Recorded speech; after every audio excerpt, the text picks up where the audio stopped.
Range Rover stable needed a supercharged 3.0-liter V6 petrol engine like Hannibal Lecter needed a bit more menace. But, with an increasing trend away from diesel and towards petrol, this 335 bhp motor, which undercuts the equivalent V6 diesel by 4,300 pounds, may not be as surplus to requirements as it initially seems.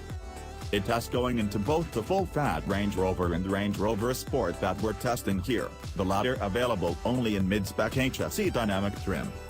Potterable and the supercharged V6 delivers an appreciably quiet, smooth, mellow performance. The 8-speed ZF automatic gearbox blurs shifts as well as ever, and normally at the right moment, but it can be a touch hesitant to respond if you ask for a sudden burst of acceleration.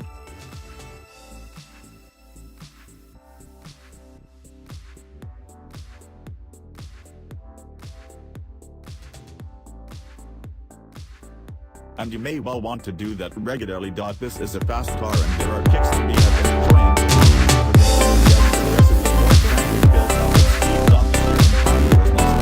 This hefty car sprint along with such willingness still impresses, although you have to rev the V6 pretty hard to get the best from it.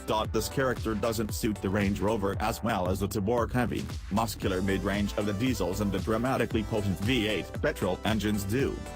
Ultimately, it'll be much better to use day-to-day than the previous system and has all the features you will need and more. Although the head-up display costs an extra £1,055, the rear entertainment screen's £1,555 and the upgraded Meridian sound system £1,035.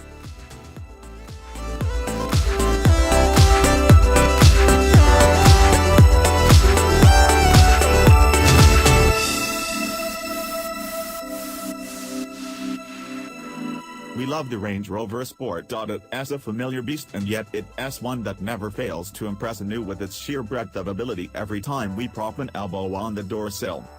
But this is not the one to go for.